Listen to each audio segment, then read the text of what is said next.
Hey, Brian Whitaker. We're at Wits End Ranch again. My buddy Copper, my pal Hondo. I have some rain. Look at that. Pond got filled up a little bit. We're right at the middle of August, and we've had some rain this month, thankfully. Dry May, dry June, dry July, which is not normal for us, but it's been normal the last couple of years. But we have a little over 2 inches so far this month, and the growing days, the growing season is nearing an end. It's getting over the horizon. We can see it. The sun's setting earlier, that's for sure, but I can already see some growth in these rested pastures. So we're very thankful for the rain finally. Hopefully it continues. But a lot has changed, a lot has happened in the last couple of weeks. The bull is here for my ladies to bring in for 2024 calves, spring of 2024. We've had some nice cooler weather. It's a beautiful day today. It's still warm, but not near the oppressive heat. In fact, yesterday when it was raining, it was chilly. This morning it was chilly, but don't worry. We're going to have our 90s again still. Yeah, it looks like they've been messing with my mineral feeder. Flip that up. Well, gotta check. That's why we're out here. Give them a job. We all have jobs to do today. You can see it's still very short on grass. This pasture is just about done, and then I'll rest it. Yep, flip that up. They're trying to wreck it. They're trying to rip my seal. Oh, they need mineral. But we're going to go check where they are. Where the herd is. The geese have been flying, practicing flying. They go from a pond over there to a lake over here. I think the older ones are teaching the young ones how to fly so they can make their long journey to the south in probably less than a month. Dragonflies are flying around. We saw some monarchs coming up the driveway.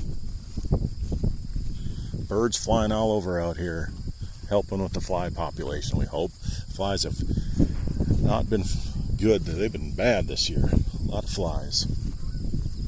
I see the herd out in front of us.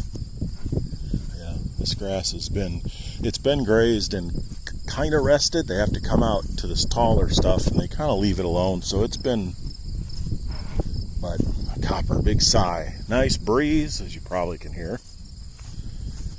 Yeah, beautiful days. These are the days of why we really love it. Or at least I love it here. Come late summer, early fall, and can't beat it. Wow, hundreds of birds have just flown around the cattle. If you ever wonder where the cattle are, just look for the birds. I doubt you're able to see it, but geez, there's hundreds of them. Eating flies, going through the manure. Good stuff. Here comes Hondo.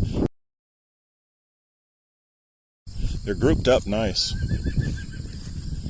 I like to see them grouped up. It's good for the flies. It's good for their grazing habits. Wow, those calves are getting big. Wow, they're grazing. Jeez. This is a yearling. She's going to be first time being bred here, this heifer. Bull's in the center where he needs to be. Hi, girls. She says, get away from me. So, big boy. Doing your job. Yep. Another heifer, another long yearling heifer right here.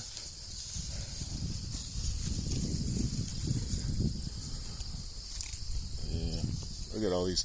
These are mostly barn swallows, probably some tree swallows in here. They just dragonflies. All the they're good at getting bugs. Crunch, crunch. What a great sound. Eating away, happy, not hot. These birds come right in there. A lot of times I'll see these birds land right on them. All slicked and shiny. They're already kind of seeing little signs of starting to grow a little hair. Not quite, but you just tell the hair's changing, starting to grow. Oh man, look at all the birds out there. I don't think I can pick it up. I think I probably pushed them off, but they just go out by the horses over there. And this paddock looks pretty good. It's been rested. It'll stay rested. I definitely have my issues in here, but overall, just management. That's all we're doing is just managing it.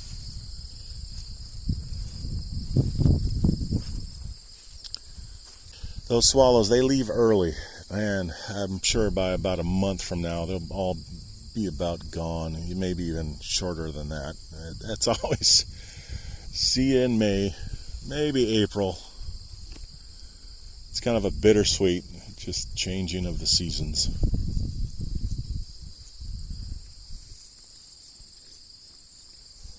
Yeah, boy, we needed that rain. It's, you know, for the pastures, it's good. It's probably just a little bit late for some things. Like, you know, we got one crop of hay cut, baled. Oh, that was in end of June now. Usually by now we can get a second crop. Some years we get 3 crops. I know anybody that grows alfalfa around here can get 4 and 5 sometimes. But as far as the grass, and you should. It's always the concern is you try to get a second crop, but enough growth. You don't want it. You don't want short grass growing in the winter. There's not enough reserves in the root. Just not enough cover from cold, and you can't beat this.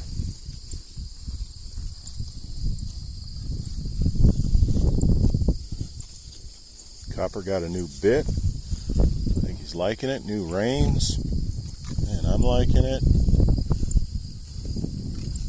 Right? Flies on you. Huh? He says, I like this job. We were going to do a roe deer. I'll have to save that for some other time. It's really probably not technically a roe deer when it's just a one person like me, but basically just circle the cattle to kind of keep them grouped up, so when they see you, they group up. There's a lot of different reasons why it's good.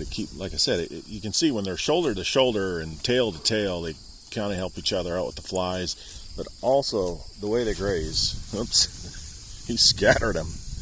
The way they graze, see how competitively they're grazing. When they do that, they're not so selective. Like, great if they eat some of this dead stuff down, but if they won't, it becomes fertilizer. When they're kind of shoulder to shoulder like this instead of spread out, it's almost like in line when there's a big line at the buffet. It's really that kind of thing. So now the bull's going shoulder to shoulder, and so they don't get as selective about not eating some of the weeds, and they'll eat a lot of these weeds and thistles at times. There's certain times of the year they'll go after these thistles. They'll go after the giant ragweed. There was some in here. I don't see any now because they hit it hard. Those calves look good.